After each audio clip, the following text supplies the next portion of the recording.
Good morning. Today we're going to briefly skim through some of the key events for our next chapter, which is over the War of 1812. So the War of 1812. This is one of my favorite pieces of history to talk about. I love learning about the War of 1812. The War of 1812 was a brief time. It was a brief war. It only lasted from 1812 to 1814.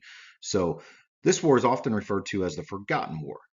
But the impact left from this conflict should be anything but forgotten. Some of the America's key events happened during this war. So the first one we're going to discuss, we're going to go over America's national anthem. You know, we've all been to ball games. We've all been, to events that we've heard America's national anthem, and many of us know the words. But the story behind this anthem is actually really fascinating. So it started out originally as a poem written by a lawyer by the name of Francis Scott Key.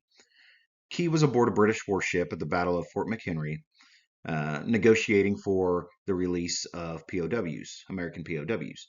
And his experience aboard this ship during this battle inspired him, and the words are reflected on this battle. So um, we're going to cover more in detail on that, and I look forward to discussing that with you guys. And I think you guys will. I think you're really going to enjoy the story behind that. So um, we're going to move into the rise of American nationalism. So what is American nationalism? Um, I like to refer to it as American pride. We as Americans, we hold a certain amount of pride, and it's recognized throughout the world. The American pride and how Americans how proud they are of their country and of their flag. Well, this a lot of people would argue that American nationalism or American pride originated primarily through the War of 1812.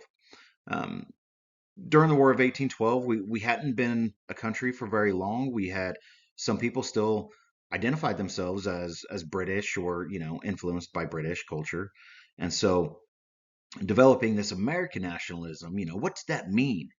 Um, so with the rise of leaders and characters such as Andrew Jackson, referred to as Old Hickory, who led a militia, a ragtag group of fighting men against the mighty British at the Battle of New Orleans, who the world would not have given this militia a chance, and the results of that battle, it brought forth these heroes.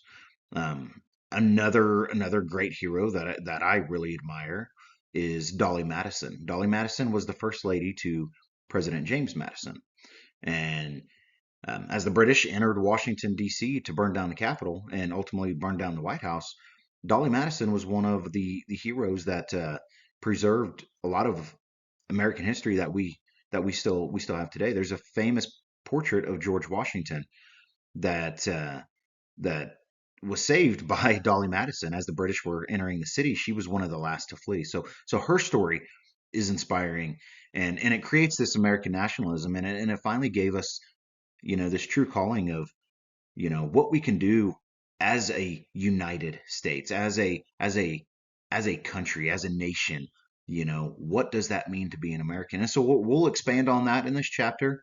um, I look forward to that as well, so we'll touch on that more later. So what was the result, the end result? um, I, I usually hate to give the conclusion before the story, but I think we all pretty well know we're still the United States of America. We're not Great Britain. Um, so the result of this war, it ended with the Treaty of Ghent. The Treaty of Ghent was a signing between the United States and Great Britain that basically ended hostile action between the two nations, and it really secured our role as an independent country. It prevented the impressment of American sailors into the Royal Navy, as well as allowed us to establish our own independent trade, free of oversight.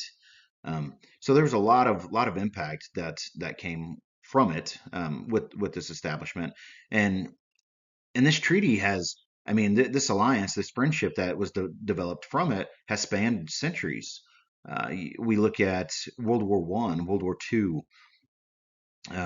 Look at your conflicts in the Middle East. Operation Enduring Freedom and Iraqi Freedom. A lot of these conflicts were fighting side by side, hand in hand with the British, and that could only be achieved by resolution, and that came from the War of 1812. So we have a lot to unpack here. There was a lot of Native American impact.